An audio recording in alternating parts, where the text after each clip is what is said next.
Samvuze gute ikizatuma urupfu rutakugeraho no kwakira umwami Yesu, kuko abari muri Yesu Kristo ngo ntateke bazocibwaho, ngo kandi bo ntibaza bapfa, ngo baza basinzira. Naomi ntabwo yapfuye, arasinziriye.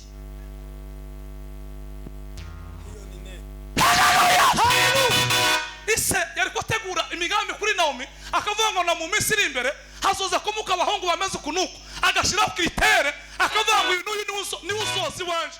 Ariko Imana yavuga ngo Naomi azova ku ishuri ari kuwa kane, imodoka imugonge, abwe muri Kanevu mu bijaga, hanyuma mutahane. Kandi bamwe ubushake bw'Imana nimwe nemwe buzabusharira, ariko abana b'abantu ukwiriye kuva mu bushake bwawe ukaja mu bushake bw'Imana. Kutwese kumukana ngo suko Imana ngo imeze Imana izayishwa nyina w'umwana igasiga kabebe.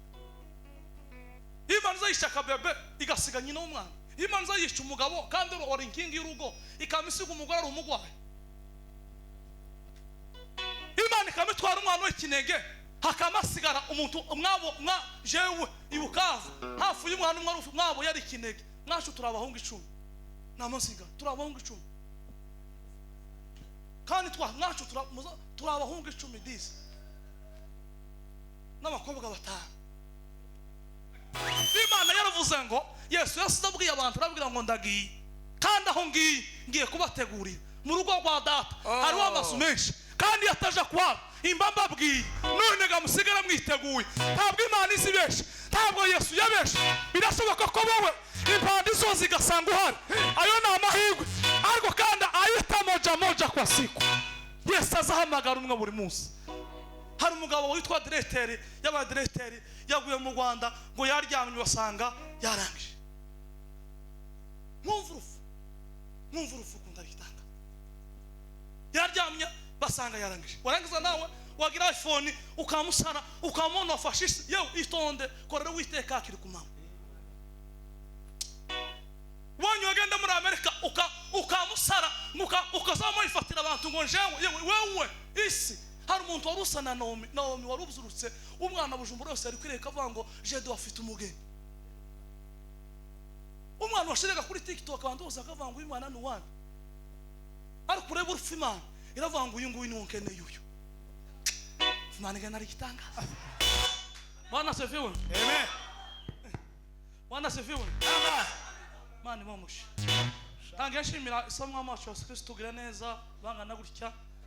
Mana yaturinze katubonera uburyo n'umwanya tukaza. Nshimye bashumba ubumwe bw'amatorerane, bashumba beza duciye bugufi kuduha agatuti. Nukuri mukoze gitangaza hakika. Imana ibamugisha kwemera ngo muricaye ngiye kuvuga ari ngo banyiri gatuti mukakamba ngo mvuge. Hari undi mwambaro munyambitse, reka mbasabe mu rukundo tubakomera amashi menshi cyane. Uko tukomera bashumba amashi menshi cyane. Tukomera bashumba amashi menshi cyane. Baza mureke kurambika kandi ufite tugakoma sho, ariko tukomera Imana amashi menshi cyane. Imana bamushi tanze mpore twese kuko kwacu gwa Kongomani ubwo kubura umwana, kandi so bakongomani gusa n'uwisi yose.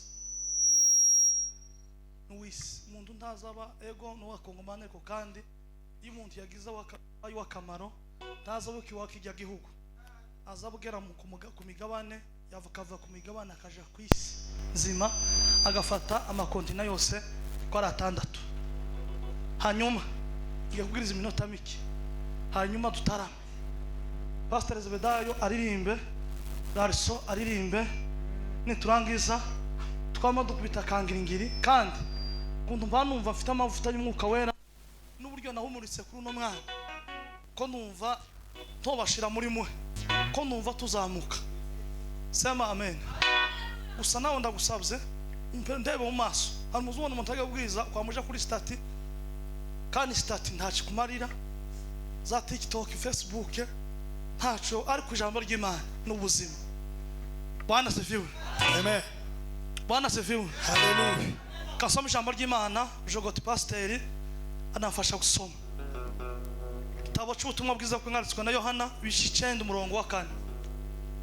9:4 wonyine ari usoma. Ndangiza mbabwirize sasa. hanyuma bari online tubaye ikaze woshigikira umuryango wa Vera Gedeon wobugize neza kubwo gushigikira kushingura n'umwana wacu iteka faranga zawe nizanje zirakenogira umwana wacu tuzamuhambana iteka aho uri wawe dukurikirana nuzokurikirana nyuma kudushigikira urabona munsi yawe kuri screen ya telefone cyangwa televiziyo uraza kubona cash app cyangwa samazina Western Union cyangwa subone mobile money cyangwa M-Pesa cyangwa rimikashe cyangwa envelope oyizana ukagera mu rugo Imana ugumugisha kuko birizi ivuga ngo akuja mu nzu y'abantu buzuye ibyishimo ngo ja mu nzu rimwe muboroko siko imeze urugo mureke tugwiteho kandi mbivuze wawe dukurikirana Imana ikugire neza Bwana sifiwe Bwana sifiwe soma sasa bice 9 umurongo wa 4 wa 4 wonyene kwiriye gukora umurimo w'wantumye hakiri kumanywa Bibiliya iravuze ngo kwiriye gukora imirimo y'watumye hakiri kumanywa bugiye kwira nigihe umuntu atakibasha gukora kandi ndone nigihe bugiye kwira nigihe umuntu atakibasha gukora sema amen sema amen bwira muri kumwe mubwire ngo butarira njo jambo tugiye kuganira kandi urimbira mukangura umubwire ngo kanguka wumve ukanguka wawunyisa dusomye amagambo y'Imana mu gitabo cyanditswe na Yohana aha nigihe Yesu yari kwasezera abigishwa yari mu rugendo rwe rwa nyuma atangiye kubasezera cyo gitangaza Yesu yakoze cyanyuma ariko mwana abigishwa ari kugendagenda ngo bahura n'umuntu wavutse ari impumyi ngo adafite ahantu amaso yigeze kuba ibinogo haba impumyi ariko umuntu agahuma afite amaso yigeze kuba ariko Yesu ngo bahagere basanga mu maso hararesha ni nguko mu gahanga abantu bavuga ati ariko Yesu iki gifwa none ngo usanzwe urema kinono cyavuye niki cyaba sema amen sema amen ariko nyikiriza sema amen munyikiriza kabisa kigifwa ni kutabyagenze bamatangira gutagesa imfane none se nabavyeyi bakoze icyaha cyangwa nuno muntu wakoze icyaha tusobanure twumve Yesu arababwira ngo umva mbabwire Yesu azamenyera ibiriri indani umutima arababwira ngo umva mbabwire uko mwamutekereza siko uyu muntu ibyatumye abimera gutya ibyatumye bigenda gutya icyatumye abimpumye icyatumye atagira ikinogo aho amaso yigeze kuba yari afite gusa izuru n'akanwa wamureba ukamubona izuru ricomotse ngaha kandi izuru bishoboke ko bava ngaha bamwe bagira nk'akamina abandi nti akaresha nuko hari ibinogo by'amaso ariko atari ibinogo by'amaso nuko uvuga aha ngaha hareshaga n'izuru akanwa kakamba gacomoka gutya kandi yari ameze nk'igifwa cyari igifwa Yesu aravuga ngo icyatumye bigenda gutya icyatumye biba gutya ngo nukugira ngo imirimo y'Imana yerekanirwe muri we arababwira ngo kwira gukora imirimo y'uwatumye akiri kumanywa barabubwira kwira kubera iki Yesu yaravuze ngo bugiye kwira ni igihe yaragiye kuja mu ijuru yari kubona imibabaro akabona ukunda azokubitwa ukunda azoshinyagurirwa ukunda azopfa kandi urufu ni ikintu giteye ubwoba mwabantu urufu umuntu azapfa ari umukunda n'umwana wawe agapfa warukoze umwita ngo tonto ukamwita amazina yose ukamushekerera Neli utuzina tutandukanye shasha twatundi twose ariko azamara gupfuga tangira uvuga ngo nimunkurire mu nzu sinorana n'intumbi mu nzu umugore akazubwira ngo sheri ukamubwira ngo mama ndagukunda zokugurira indege zokugurira inzu zokugeza kure tuzosazana iyo apfuye uzubwira abantu uzura wavuga ngo nimunkurire mu nzu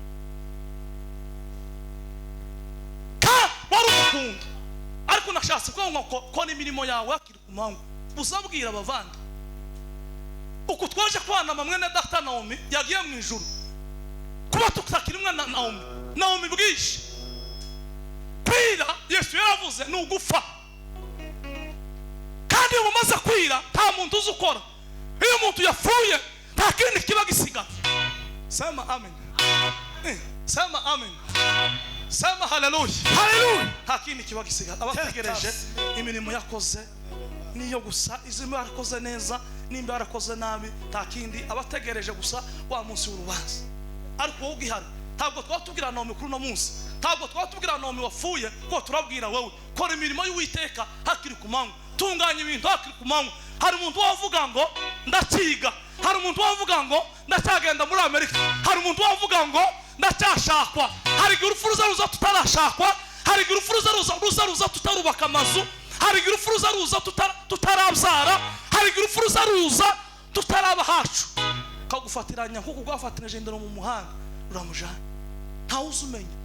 N'abafaransa baravuze ngo ne sais jamais dans la vie, ntawe uzumenya mu buzima. Niba ufite umutima mubi hinduka hakiri ku manywa. Niba ufite ishari hinduka hakiri ku manywa. Niba ufite ubusambanyi hinduka hakiri ku manywa.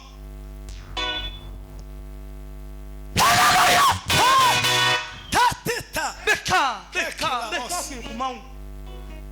Abarundi bazaca umugani ngo mwe barabara ngo batakugonze uzugonga, batakugonze umuhanda uzugonga.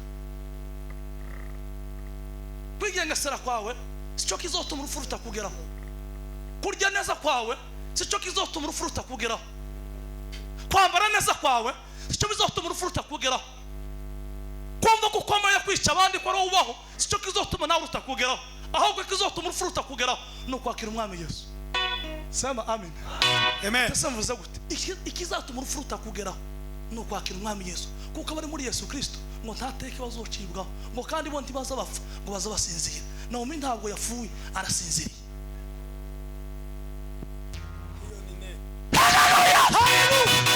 Ise yari gutegura imigambi kuri Naomi, akavuga ngo na mu minsi iri imbere hazoza kumuka abahungu bameze kunuko, agashiraho kritere, akavuga ngo uyu ni usozi wanje.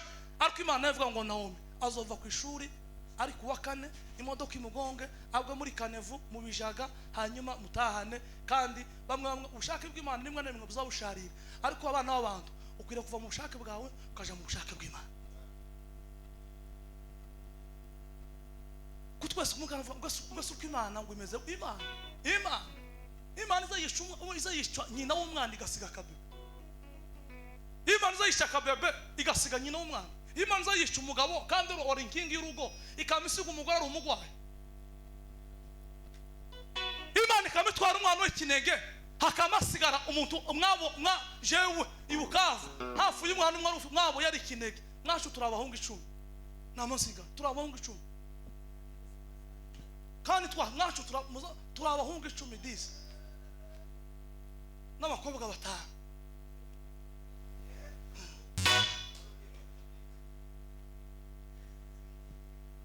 Sema amen. Abantu bavuga ngo suka 10 turabahungu 10 gutya. Apana ngo abahungu 10 bashuranye ku murongo 1 2 3 4 5 6 7 8 9 10 10 umva n'abakobwa 5 iyo ndimeze abantu ntabwishobora kuvuga gitakora bikangwa n'amacu cyangwa imiyeto nawe ushobora kuyitanga imbere. Haleluya, haleluya. Imana birashoboka ko yatabaye Naomi kugira ngo atakababarira mu isi. Birashoboka ko Imana hari ikintu yahishe Naomi. Rimwe na rimwe twebwe tukabona ko Imana yakoze amakosa, ariko ari ikintu Imana yahishe Naomi. Kandi icyo ngicyo kukimenya biragoye kukimenya, kumenya ubushake bw'Imana.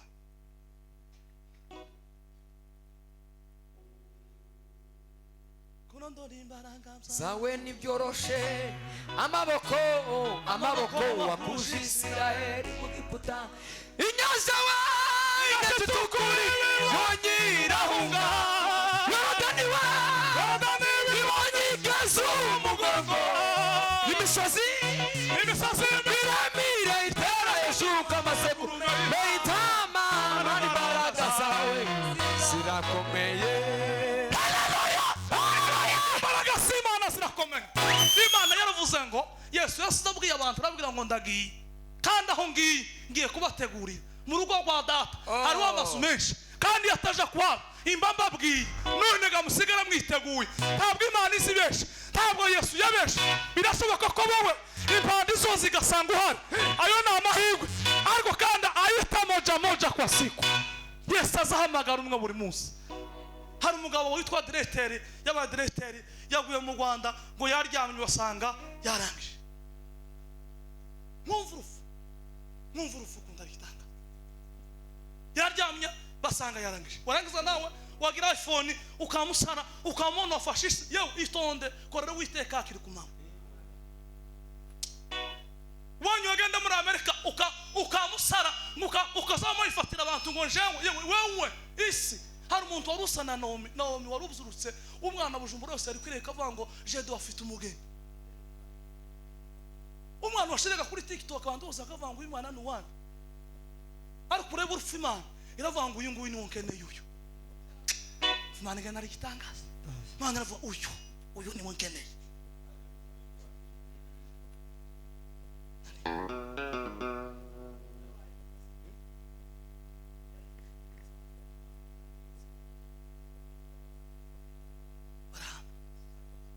Kurondora imbaraga z'Imana tizoroshe.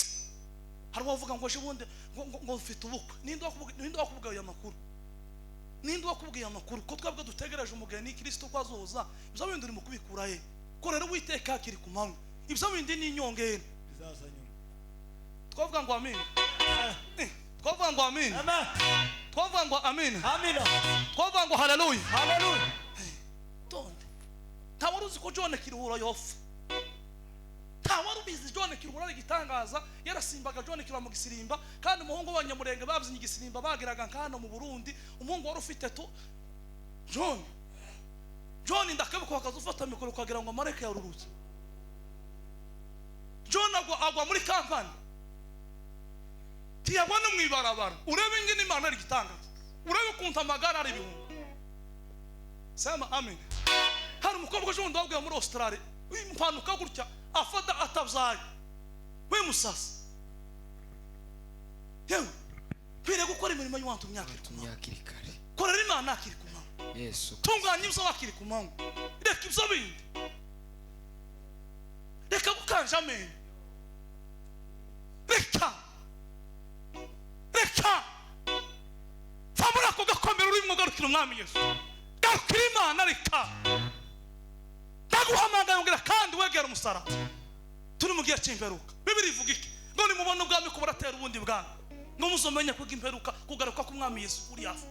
Ngo hasoba ibigwara bitunguranye bitigeze kubaho. Hasoba impfu zitigeze kubaho. Abantu bamwe gukwinduka umunsi ku munsi. Yesu yuko ari bukurudi. Kwire gukora imirimo y'abantu myakiri ku manywa. Bugiye kwira abavandi. Tawe uzigiye bugirire. Birashobora kwira saa 6. Birashobora kwira ari mu gitondo. Birashobora kwira uri ku kazi. Birashoboka ko bwo kwira uri gufungura. Birashoboka ko bwo kwira uri mu gitanda. Umukobwa umwe wacu witwa Nyaruhogazi umugabo wiwe yararyamye mu nzu n'umwana. Umuntu ari hejuru muri etage arasa acuritse imbunda. Urusasu rumusanga mu cyumba arafa. Umukobwa wa Nyabituguta mwibuke muri Amerika wamusanze mu cyumba aryamanye n'umwana tigwafata umwana ufata isaracika. Hawe na makuru mpamma bwira nyimpa uri mugomba kwita mu gatuza kipari giye kuguruka ukabona wowe gitangaza ukabona wowe ntawo gukoraho ariko reka nkugira umubiri ntubaho umubiri uzugwinduka umwanya umwe ukanuka mu masegonda kuba kangana nibwo bagiye kurangura amashi nawo masanga abantu ahanga arabwira ngo nifosha muri veye nzokora akazi ko mu botike. Amashi yari mu modoka nije wayazanye nyashira muri mu gatondo bari batarashira mu none ko twaje mu gatondo tuyashira mu wakona ukuri kw'Imana ariko Imana arize ko nawo matazogeza uno muzi Imana yamuhamagaye nawe birashoboka ko Imana guhamagara ejo batubwiye ijambo rivuga ngo nuzaza ubona isanduka uzuvuga ngo yo no ikwigwamo ubwire neza ubibe bigishoboka ufashe bene so wambika abandi uvuga abandi neza ugaburira abandi n'uburi cubagaburira basi babwira amagambo rurutse umutima cyo naco Imana izokiguhembera. Imana ntizokubaza icitaguhaye Imana izokubaza icyo yaguhaye n'icyo wagikojeje. Aho uyu mumini mfite wafa ariko negereje niseye wasasa undi mubiri usa n'uwo yarazukanye nimbona ndetse amusozi nzaririmba Hosiyana nimara kwamuka kwa rusi nzaririmba Hosiyana. Haleluya! Abandi ko baraharanira kuja mu ijuru, abandi ko baraharanira kwambuka kwa rusi. Kuraharanira iki? Ko bugiye kwira niki wawuharanira, ko bugiye kwira niki wawitaho, ko bugiye kwira niki nikurangariyeho. Rangarira umusaraba, ibyo bindi urangariye si byo. Rangarira umusaraba, ikakurangara bidafite umumaro. Harabagusa gusenga abandi. Nawe yagiye agasa mu ijuru yagiye kandi yaruhutse ari mu gituza cya Ibrahimu, hasigaye nahawe tunganya inzira zawe kugira ngo nawe uzosange nawe. Dawudi yaravuze ngo umwana wanje ntakinsanze nije uzomusanga. Sema haleluya. Mwana wanje yarutse ngo Dawidi arabyuka ararya. Abantu baravuga ngo se wewe wafunze umwana atarafa none usabye zo kurya n'amazi umwana yafuye. Aravuga ngo reka mbabwiye inzaho umwana wanje yagiye. Umwana wanje ntakijana ahubwo nije uzomusanga. Na umuntu azosaba kuboneka muri Karomeli, na umuntu azosaba kuboneka kwa Jedeo, na umuntu azosaba kuboneka muri quartier, na umuntu azongera kuja kuri photo shoot, na umuntu azongera gukorera ibintu byose mwahora mubona, na umage gukorana n'Imana mu ijuru. Sema haleluya. Sema haleluya.